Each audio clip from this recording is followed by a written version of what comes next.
Afternoon all, how are we? This fine day, beautiful sun. Kel's just bored. I was rushing about, it's been very busy. So just wait to see. I've got some cakes today, which is nice. I've got a cake question, and today we're going to talk about empowerment, which is grand. A good few people online, that's lovely. Nice to see you all.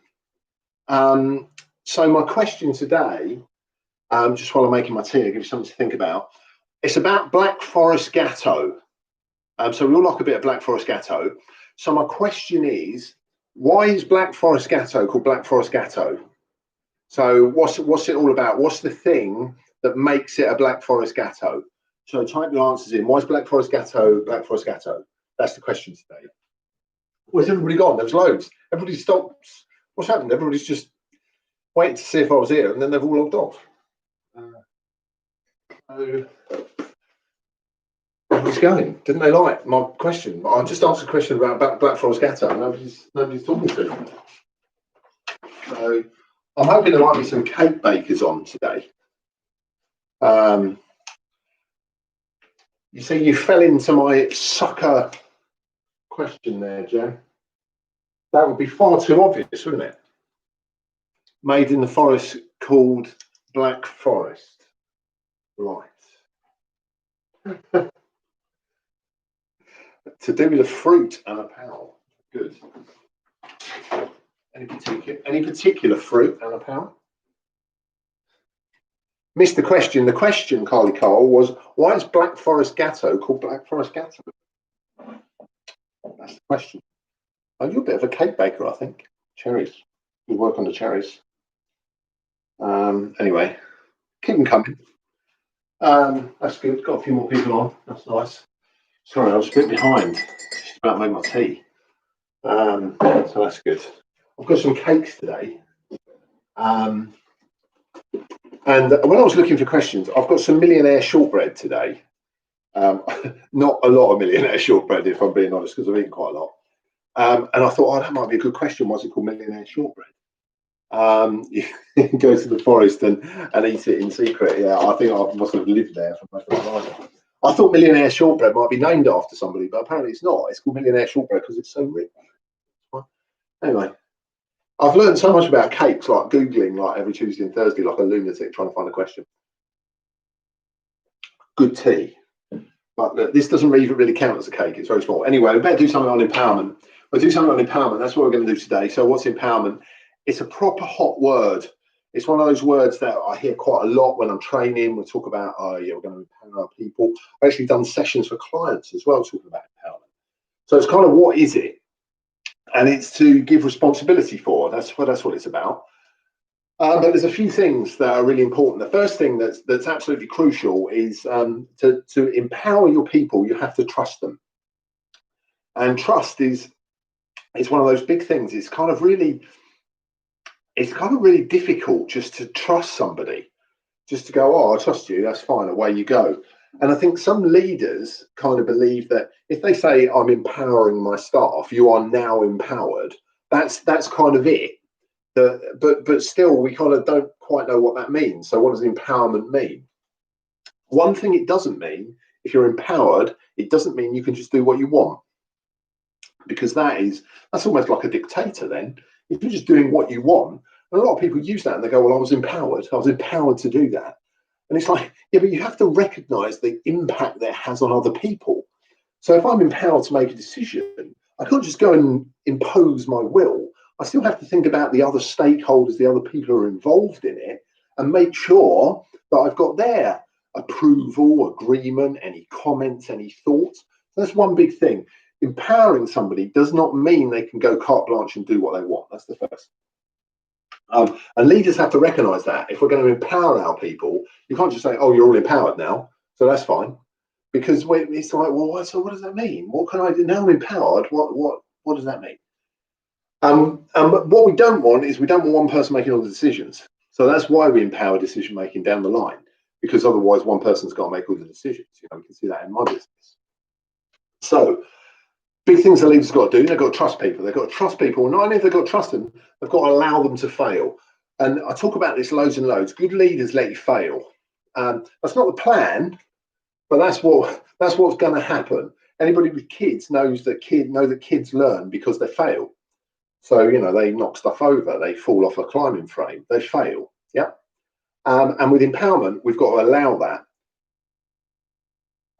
So as a leader, sometimes I think I've seen that leaders empower success. So they'll allow you to do something, and all the time it's working. They're going, hey, this is great, you're doing really well, this is good, this is good, this is good. And then if something goes wrong, they go, oh no, now I need you to show me. So before you do it again, show me. It's kind of like, all right, I see, so I was only empowered to get it right, or I was only empowered to make the decisions that you would have made. Now I've done something different and gone out of sync. Now I have to show you. So I think that's really important, that we have to allow people to fail. If we've empowered them so much that they could, if you like, bankrupt the company, then the empowerment's bad. But there's certain things that they will allow. And as a leader, you have to recognize that you can fail and not get things right as well. That's good, because then that allows other people to fail. So build that trust, trust that they won't be criticized for trying, they won't be criticized for failing, and trust takes a long time. So just a simple thing like a good morning will build trust. Say good morning once, won't build trust. So it has to be built over a period of time. So what else have we got then? We need a clear vision. We certainly need a clear vision. That's what people need. They need to know what the business is trying to do, what the business unit is trying to do, and the empowerment that you give them will afford them the energy and the space to hit that goal. So that's what we're after. It's got to map in with values. So the leader's got to have values, got to share those values, buy in by the staff, because we want combined values. So whether it's business values, so the business values of the organization should kind of merge with the individual's values. They might not align completely, but we don't want a massive mismatch like this. They've got to overlap in certain points. So if there's clarity on the values, then we see that's why empowerment's important. Other things, as a leader, know your people. So indulge in a little bit of small talk. In these COVID times, then of course that's where we need like things like chat rooms, social events for leadership, to get to know their people, all of those things. The people have got to know what boundaries they've got, though, because like I said, you can't just empower and go, yeah, away you go. So you've got to say what's in and what's out, what they're allowed to do. Autonomously, you can allow people to self-improve both inside and outside of work. So that's the kind of the autonomy they'll have, empower them to develop, allow them to develop. So things like personal learning budgets are really good, a good way to empower, so people can drive their own learning and say they have X amount of pounds per year and they can spend it in a variety of ways. Maybe they want to just buy a book, maybe they want to go on a course, maybe they want to do some online, maybe they want to do something externally and bring it back into work. And there's always times that we can do there. Other things to help empower people, I think, to show trust and to make sure people have the right headspace. We can do things like we make sure we monitor their well-being, because when we start empowering people, that can put pressure on people that they have to make decisions. They have to do different things. So things like their leave is important that they take to give themselves a good headspace. We're going to delegate responsibility, but not just for the tasks. So it's important, it's about the creativity. It's about a bit of decision making. It's about utilizing resources, but not just about putting A into B. So the whole empowerment is around the whole task and not just the output of the task. Clarity and expectations, not how to do it, but what the expectation is, I think is good.